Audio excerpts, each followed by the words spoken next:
Islam at a Glance is brought to you by अमरीका में पाकिस्तानियों को अमरीकी सियासी अमल का हिस्सा बनाने में मसरूफ़ अमल American Pakistani public affairs committee. अमरीका में बसने वाले पाकिस्तानियों का मुस्तकबिल सियासी अमल में शमूलियत से है। आइए सियासी शोर को उजागर करने के लिए आप भी AP पैक का साथ दीजिए।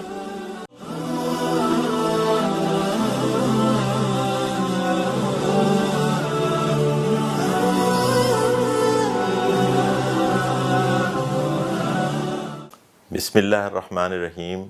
अस्सलामु अलैकुम वरहमतुल्लाहि वबरकातुह। अल्हम्दुलिल्लाहि अहदा वस्सलातु वस्सलामु अला नबिय्य बअदा।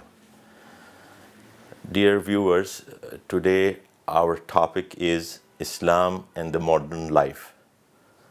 So to start with, let's first look at the two terms that are used in this title, Islam and modern. Modern actually means anything that is new. And modern, which is modern today, doesn't mean that 20 years ago it was modern.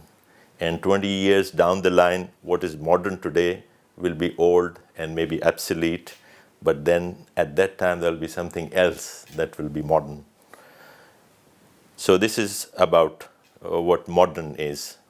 And Islam, I want to say three things about Islam or this religion that will be very relevant to our topic.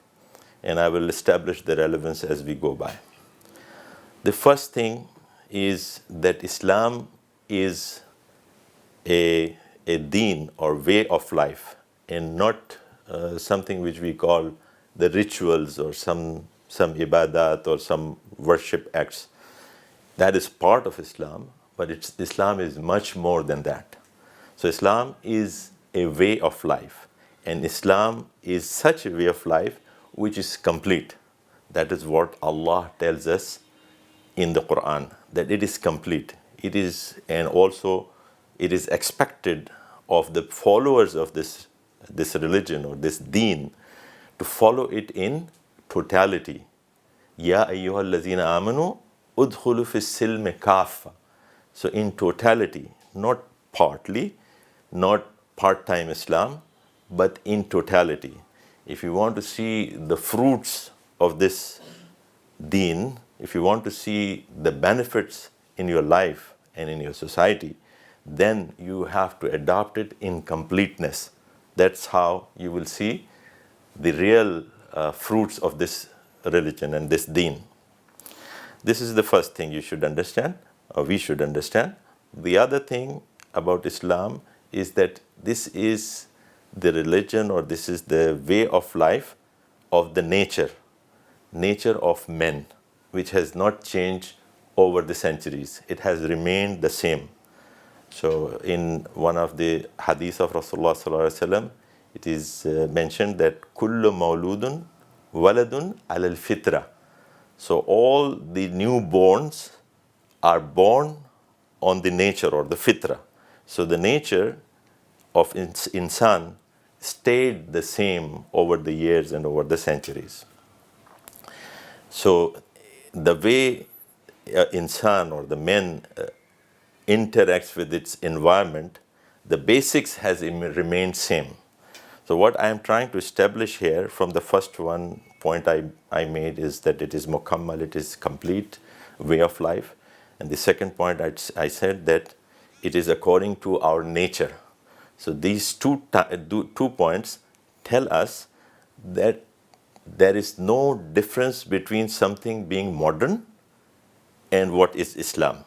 It's like synonymous, because it is according to the nature that is not going to change, and it will continue over the years and centuries. Even in our times, we have the same natures which we had 1400 years back, and further thousands of years back. Since we are created, we have similarities. We act in particular way. Our brains are designed in a particular way. So, and the other thing is, one is the nature and the completeness also, because something which has to cater for all the needs of men over the time, for many centuries and thousands of years, that has to have in it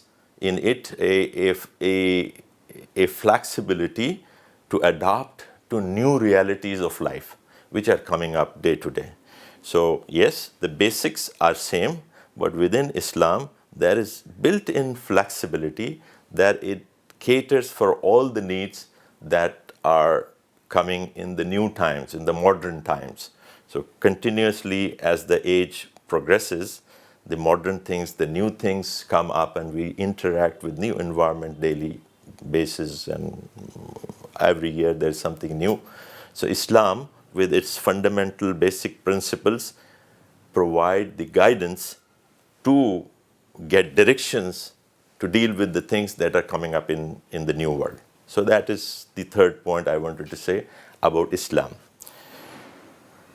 So what is the reason that today sometimes we feel, or it is said, that this religion was revealed 1400 years ago, and the relevance of that deen was for that time, and now we are in the new times.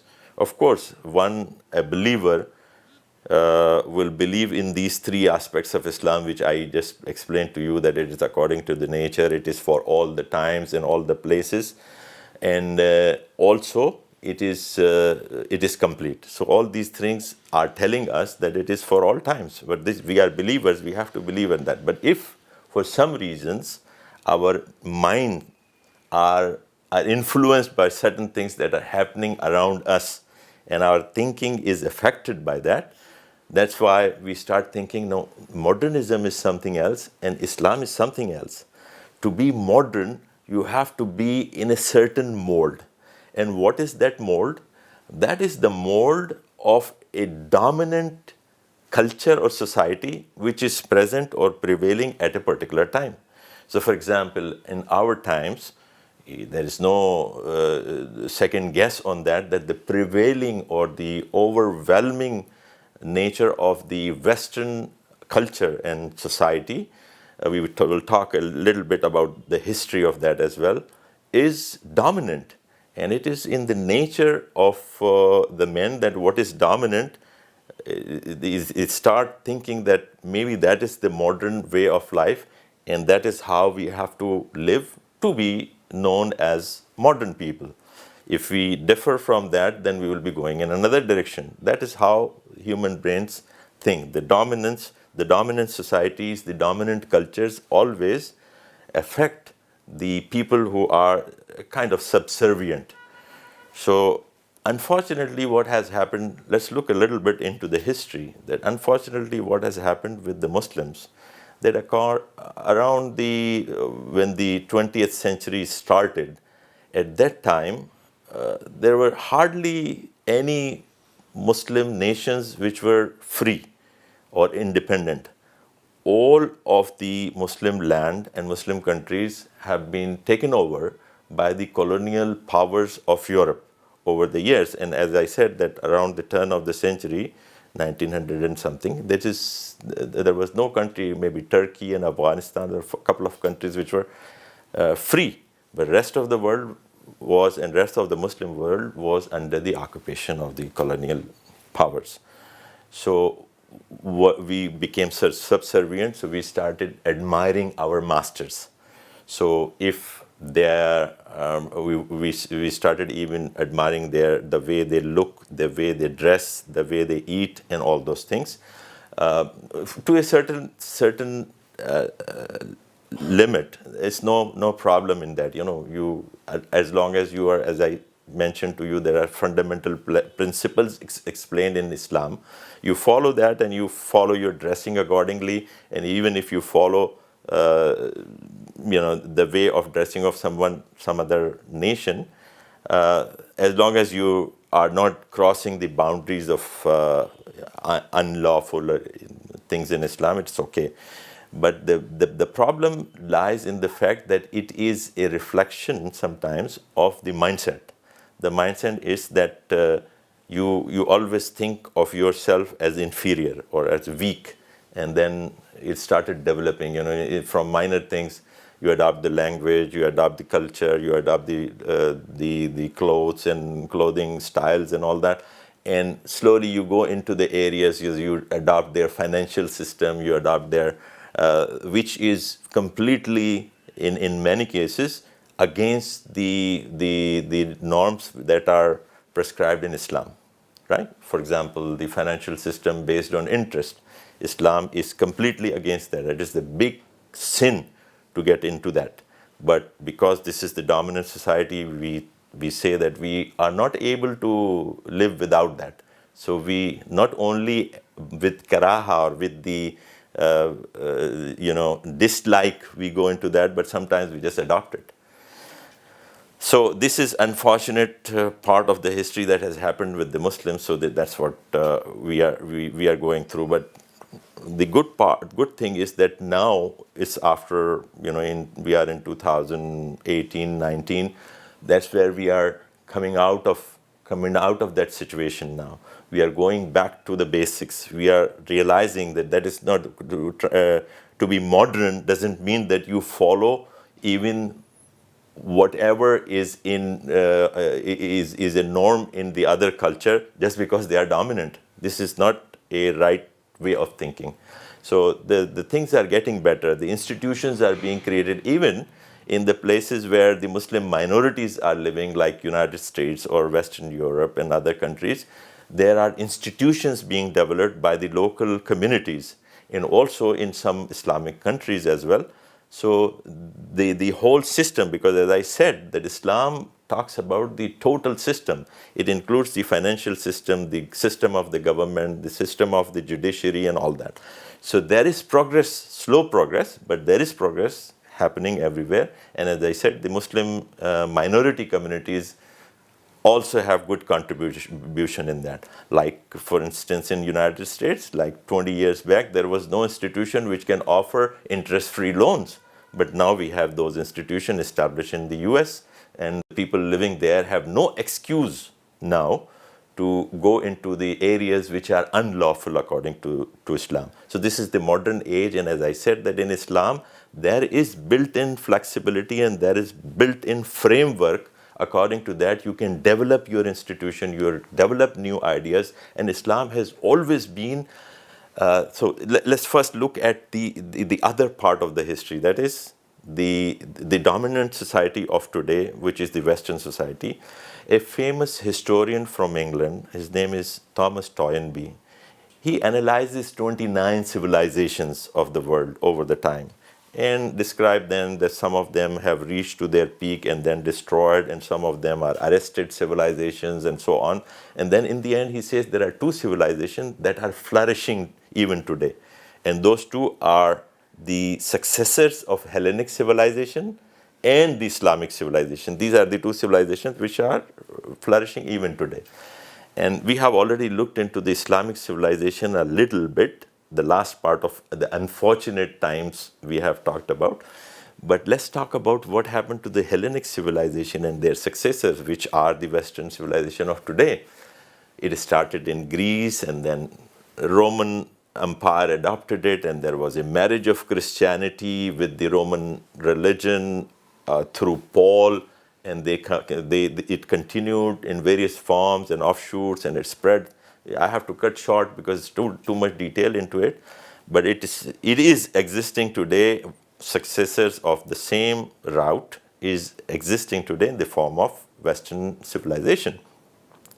And few centuries back, at the time of Renaissance in Europe and the Protestant movement late after that, what was happening there was that because of the wrongful use and implementation of their religion through some religious circles and in collaboration with the kingdoms, that the people of many of those countries became fed up with the religion, and they revolted. So this Protestant movement and against the church and the separation of church and state, all that happened. So today what we see in West or Western civilization, there is a distance. They want to have a distance from the religion. They want to keep the religion inside the church. They don't want to bring it out in their lives. This is completely different scenario from what Islam presents. Islam presents complete framework, but what the Christianity or Western civilization is now going on is two different routes. Christianity for the rituals and some voluntary deeds and all that, but mainly the government, the politics, the economics and everything, it is for the people to define. This is actually completely in contrast with the hallmark of the Western civilizations, which is freedom and equality. Freedom and equality, which are very good things, and we should all appreciate. And Islam always take good things which comes from anywhere. So freedom and equality are good concepts. But if we go with those concepts, what is happening in case of various isms like communism, capitalism, these are the financial systems, then even democracy and all those things that is prevailing, financial systems and all that. These are all man-made systems. If I am equal to another man, why should I accept a system that is created by another man? So it loses my equality. It loses my freedom. If I am free and I am equal, then all human beings are equal, and nobody can dictate that you should follow this system or that system. The only way we can be equal and we are free to adopt a system is if it is coming from someone who is above us all. We don't have to accept each other's point of view or opinions, but we accept the opinion or the point of view or the system that is given to us by our creators. That is the major difference between Islamic civilization and the Western civilization. We say that we are modern because in the way we are modern is that we follow the system, we follow the concepts of equality and freedom and accountability and all that. That is in Islam. And we are modern because if you look at the history of Islam, we never had this conflict. On one end, the Islamic knowledge was developing over the years when Muslims were ruling the world.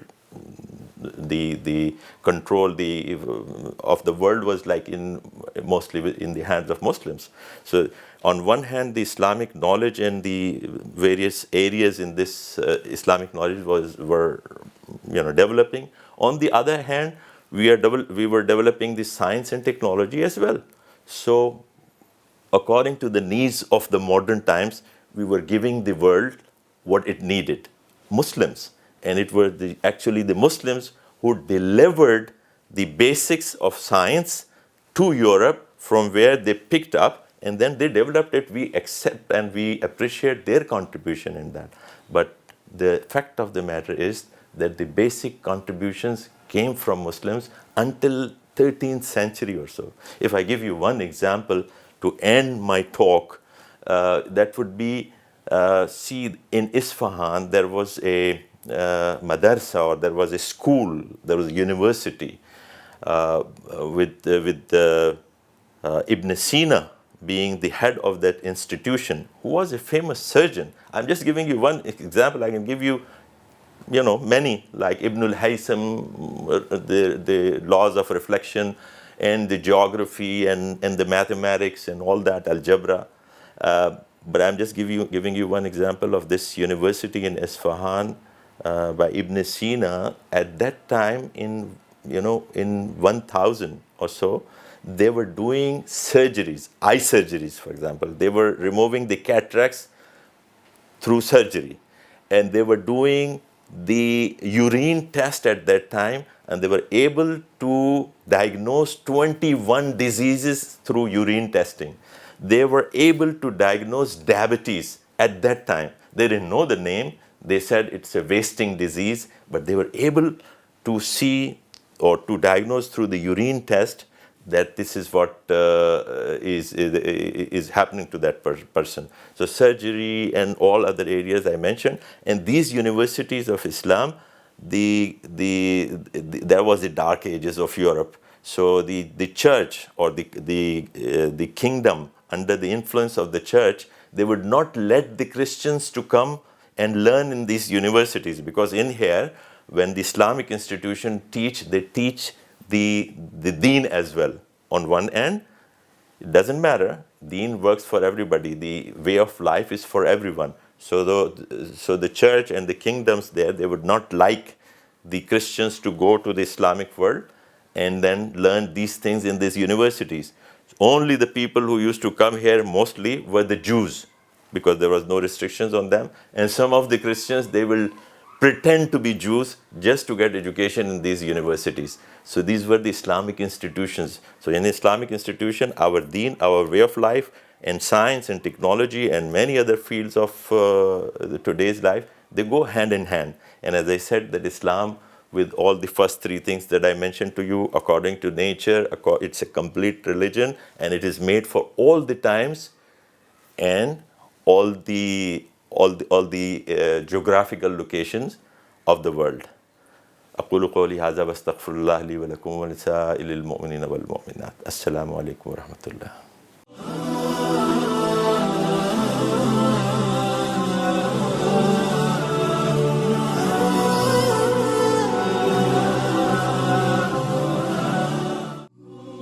Islam at a Glance was brought to you by अमरीका में पाकिस्तानियों को अमरीकी सियासी अमल का हिस्सा बनाने में मसरूफ़ अमल American Pakistani public affairs committee. अमरीका में बसने वाले पाकिस्तानियों का मुस्तकबिल सियासी अमल में शमूलियत से है। आइए सियासी शोर को उजागर करने के लिए आप भी AP पैक का साथ दीजिए।